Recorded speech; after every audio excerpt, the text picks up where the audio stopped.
Today is May the 10th, and a lot of people don't know that May is Lupus Awareness Month, and also May the 10th is Lupus Awareness Day. So in this video, I'm gonna tell you about my lupus story. So in 2015, November of 2015, I got diagnosed with lupus, and this is a story that I really don't share with a lot of people. I really don't even talk about it with a lot of people except for my husband and my mom, really, and I barely talk about it with them. But so in November of 2015, I was diagnosed with lupus. How I found out I had lupus was because me and my husband decided that we wanted to have a baby. So I got pregnant and I had a miscarriage. After the miscarriage, I had to get in surgery. So after I got the surgery, the doctor came back and said it was something wrong with my blood. So we was like, you know, I was freaking out because I'm like, what can be wrong? What is wrong with me? There's something wrong. So basically, you know, she was like, well, I'm gonna refer you to a oncologist and have them do testing to see what is wrong. And then after she said that, she said, does anybody in your family have lupus? And I'm like, you think it's lupus? And she was like, well, I can't say, but I do. At that time, I had a little cousin that had lupus, and for a few years. And so I was like, the only person I know is my cousin's daughter that has lupus.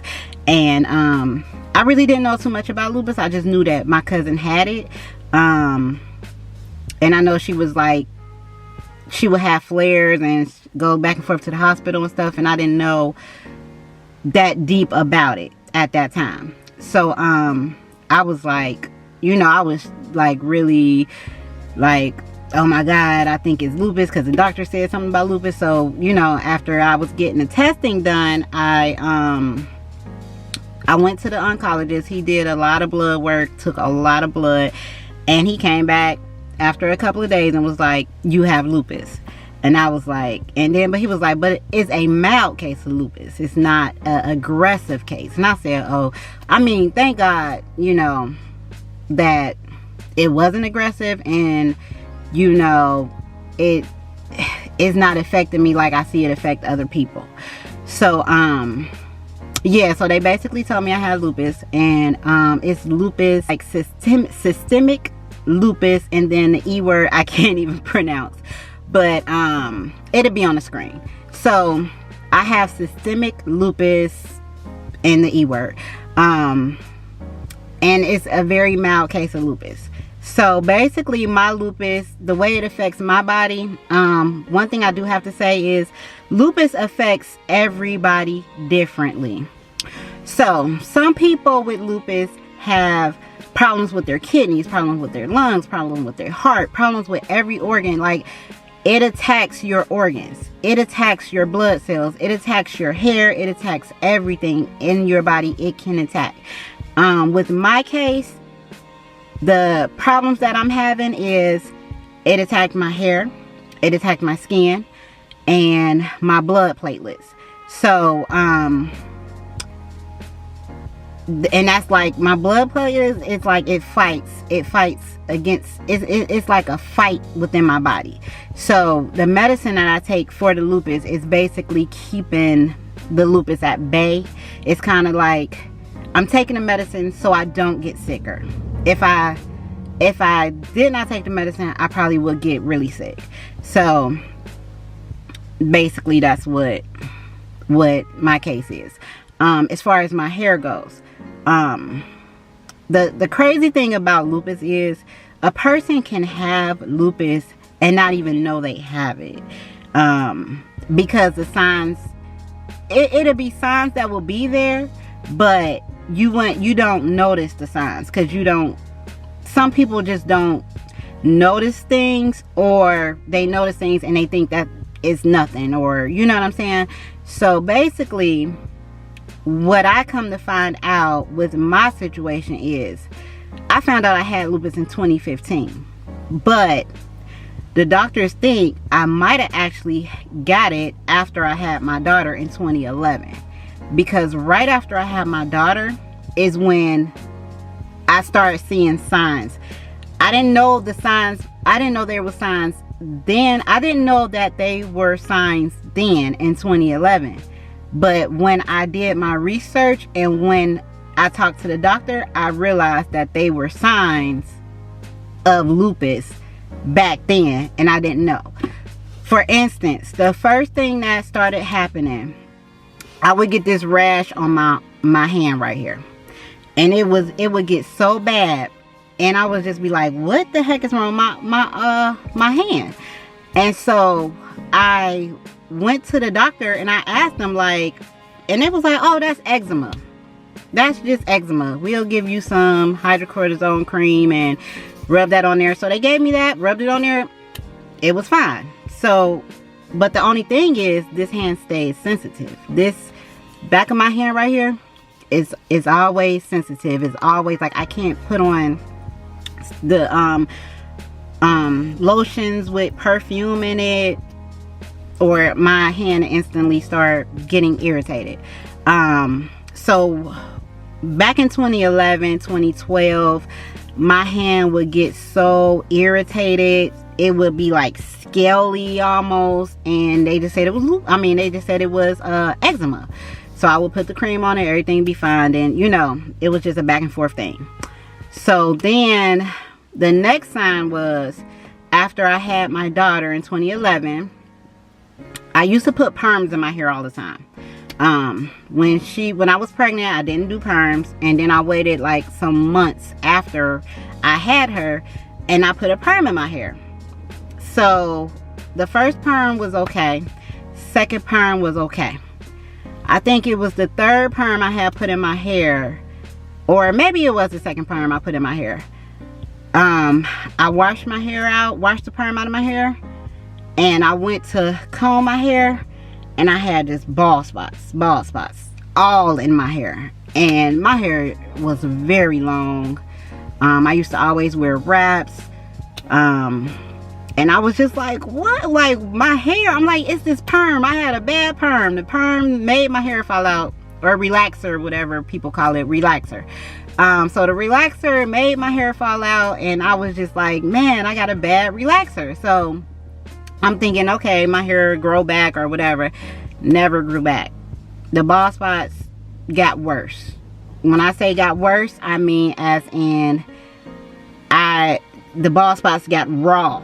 Like somebody shaved, like somebody took my skin and took a razor to my skin, and you would just see like raw meat, you know. And I'm like, what the heck is wrong with my head? So I'm thinking I wasn't taking care of my hair right. I wasn't washing it right. So I would try to wash it, condition it, put oils on it. So I just didn't know what was the problem. And I should have went to a doctor to see, like, I should have went to a dermatologist and seen, like, okay, what's wrong with my hair? Why am I having bald spots? Why are they raw? You know, I didn't even do it because I don't know why I didn't go and see what was wrong with my hair. But that was the second sign. The third sign is I always used to get these pains in my stomach, and I thought it was maybe gas, or you know, something that I didn't eat right, like something that didn't sit right on my stomach after eating. I didn't know, and it wasn't, I didn't go to the doctor to see about that pain until it got to the point where it was just like unbearable. So when I did finally go to the doctor to see about it, they was like, oh, you got gallstones. It's your gallbladder. You don't have to get it removed now, but all you gotta do is just take, you know, like Prilosec, or you know, stuff for gas or whatever. And I'm like, okay. And that was I mean, I ended up having to get my gallbladder taken out after all that time. This is all happening within 2011, 2012, 2013, 2014, 2015. Like, you know what I'm saying? So, I ended up having to get my gallbladder removed, but that was literally just last year. But back to me finding out my symptoms. So, yeah, it was just things like that that I was overlooking that I did not realize was a big problem. So, like I said, those was my signs. So after finding out in 2015, you know, I decided, let me go ahead and change the way I eat. My husband started researching, like, as far as like watching documentaries about how we eat and the wrong type of things we put in our bodies, and how to be healthy, and how people have beat illnesses and diseases from just changing their eating habits, and how people, you know, like, heal themselves from cancers and different diseases. And he was like, you know, we need to change. We need to be healthy. You need to be healthy. You can, you know, you can cure this and stuff. And I'm like, okay. So, you know, we started going hard on the green smoothies and juicing, and, you know, we changed the way we eat as far as like our meat. We made sure we got quality meat. Like, we started going to Whole Foods and you know, Trader Joe's, and we make sure we get grass-fed beef and free range chicken, and make sure that, you know, everything is organic and non-GMO. So we've been doing that for a couple of years, and it is a difference. It's a huge difference. A lot of people don't agree with organic and non-GMO. Like, it was a fight.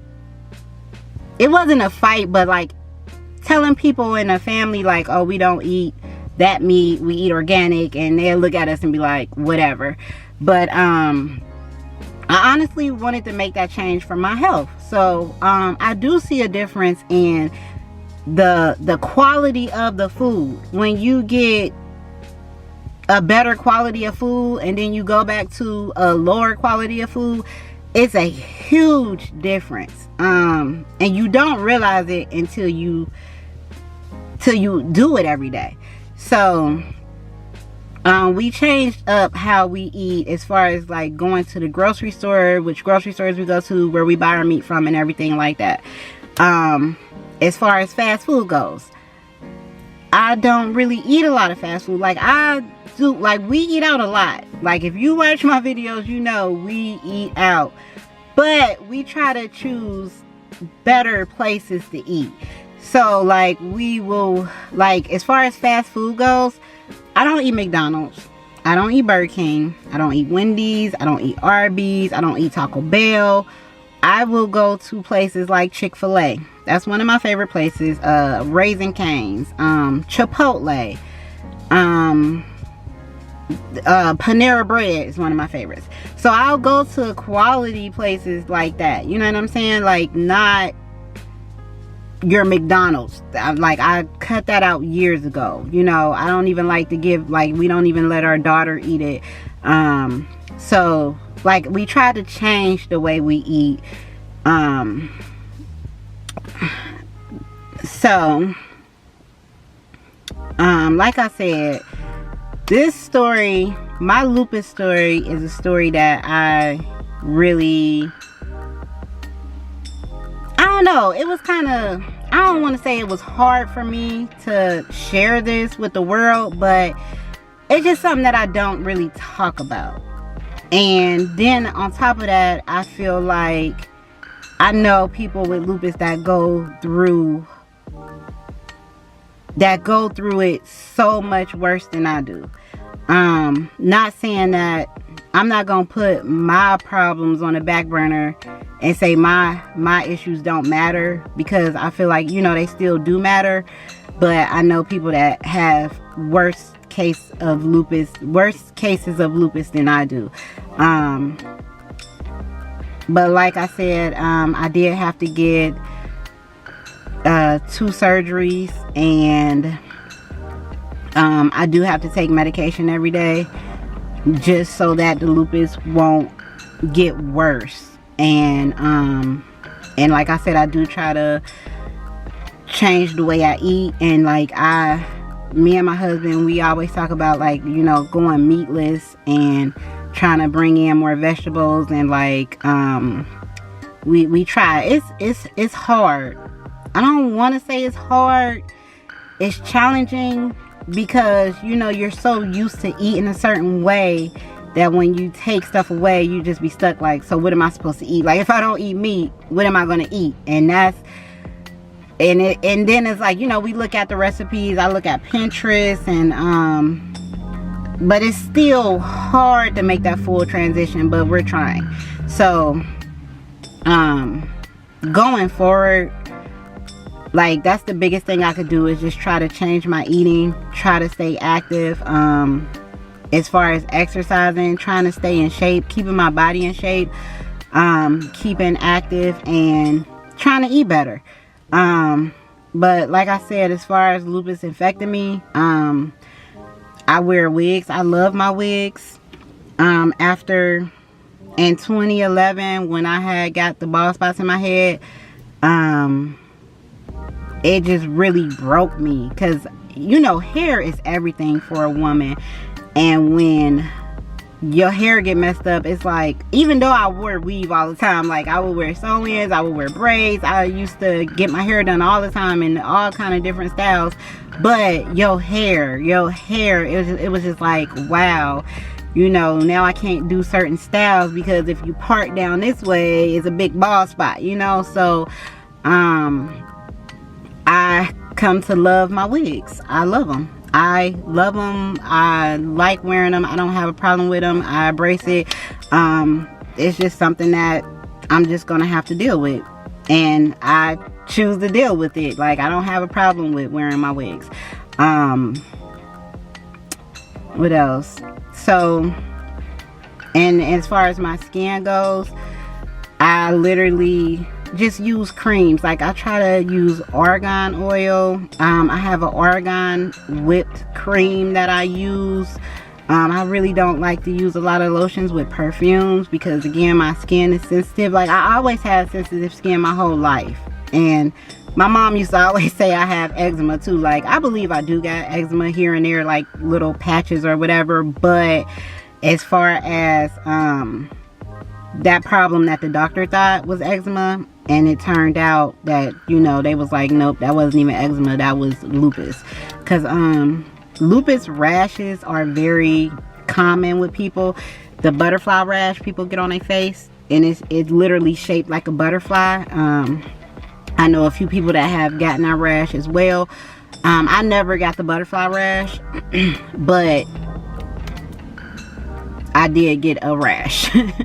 But yeah, but that's my lupus story. And like I said, it took me a minute to make this video just because I really don't open up about it. People don't know. A lot of people do not know I have lupus. And it's not that I'm hiding it. I'm not trying to hide the fact that I have lupus. It's just something I really don't talk about. You know what I'm saying? And then some people are so uneducated about it. People don't know about it. People like maybe only heard about it, and people think that it's other things, or, you know, people would say ignorant things. And it's like, you know, I don't know, like, so I just literally I really just literally keep it to myself. But yeah, like, one thing that I do know is you never know what somebody is going through. You never know what a person can be going through. A person can look like they are totally healthy on the outside. They can look like they are like nothing is wrong with them, but people could be fighting battles every day and you would not know it. People can have a smile on their face and internally they are in pain. You will not know it. So, you know, it's just something that I just don't talk about. But I do thank God that I am doing good. I thank God that, you know, I don't claim like I'm sick. I don't claim I'm sick. I don't claim it's something wrong with me. Cause I feel good. I really don't feel like it's something wrong with me or I have this illness. You know what I'm saying? I just literally get up and live my everyday life, and I try to be healthy while living it.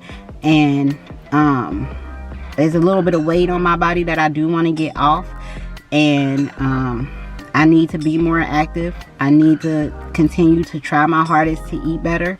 Like I said, it's a process. Everything don't come easy for everybody. So as far as this food process go, it was easy switching over to organic, switching over to non-GMO.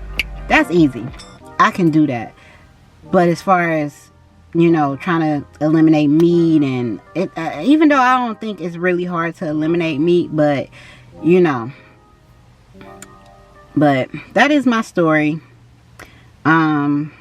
Like I said, I had 2 surgeries behind lupus, and my case is a very mild case, and I'm letting you guys in on this because it is Lupus Awareness Month, and today is Lupus Awareness Day. Sometimes I do want to get more involved with the cause and volunteer, and I know they have lupus runs all over the place, and I do want to do that one day, do the lupus run.